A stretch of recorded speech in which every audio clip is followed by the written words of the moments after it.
This channel is Scalable Poultry Farm, and I help people to build passive income through agriculture, farming, pig farming, chicken farming, everything. I have said it before here on this very channel, and I will say it again, that job alone is not a guarantee of freedom. It is a routine, yes, it is survival, I agree, but rarely will it help you to build wealth, because even when the salary comes faithfully, very predictably, it often slips through the fingers just as quickly, swallowed by bills, by needs, by the quiet demands of living. And so the question remains, how does one rise above that cycle of just wanting a job or simply living on paycheck to paycheck? The answer is not louder effort, but the answer is a smarter design. Passive income, streams that flow whether you are present or not, streams that build even as you rest. So today I am bringing you some proof, and by the end of this video you will learn 5 passive income streams that can help you to build a passive income, not empty promises. So now let us move with intention, not haste, and break down 5 agribusiness ideas that can quietly, steadily build you streams of passive income. Understand this from the beginning. These are not schemes for tomorrow's excitement, okay? These are seeds for the future, long-term plays. So if you treat them with patience, they can become your retirement plan.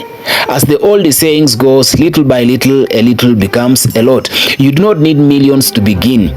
Use what you have, that is your small salary, not as a consumption, but as a construction seed.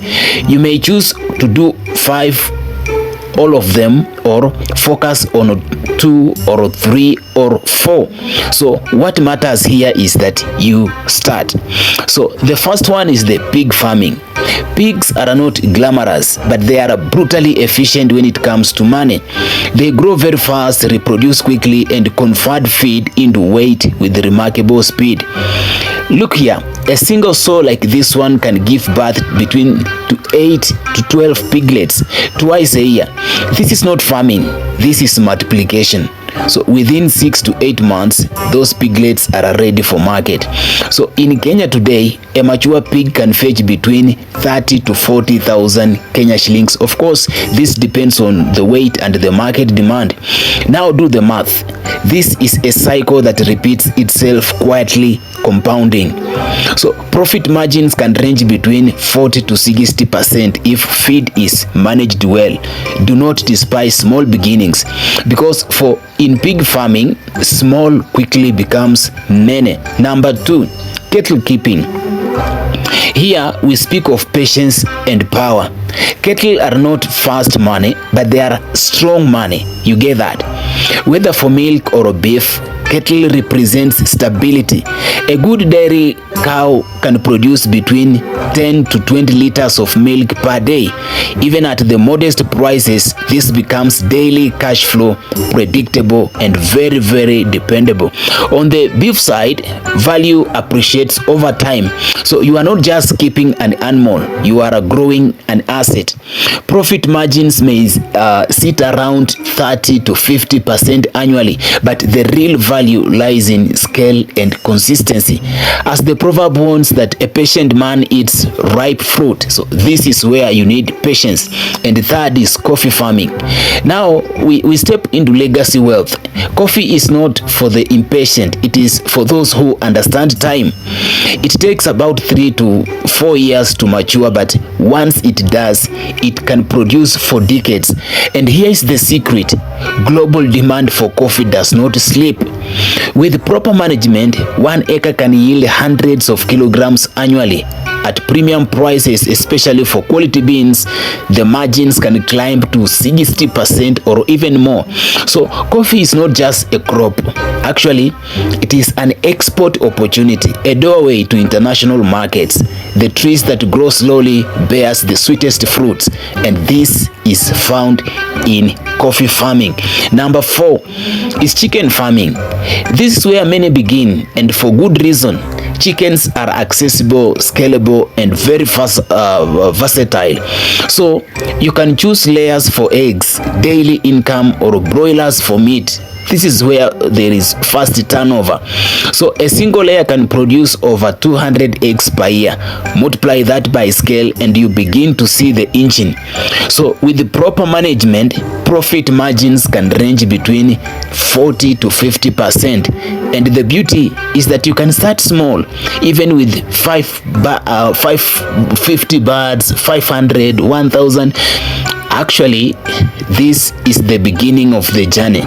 You understand that he who tends a small flock today commands a large one tomorrow.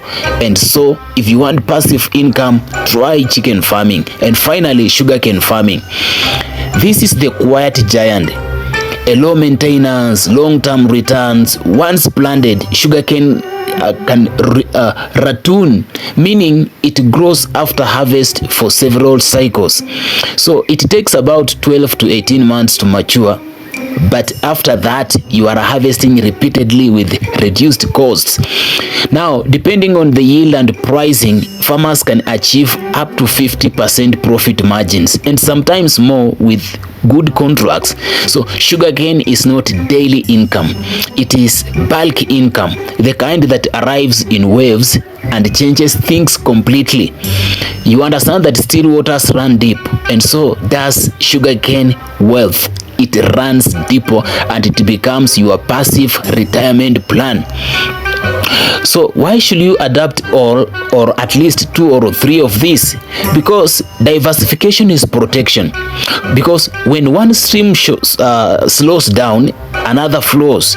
When one market weakens, another strengthens. So you are not just farming, you are building a system, a network of incomes that support each other, and ultimately it will support you with your passive income and the retirement plan. Remember this, a single stream may dry, but a river fed by many sources never runs empty. So start where you are, use what you have, build it patiently, and one day what began as a small decision will stand before you as financial freedom. This is Scalable Poultry Farm. Until we meet again next video, bye bye.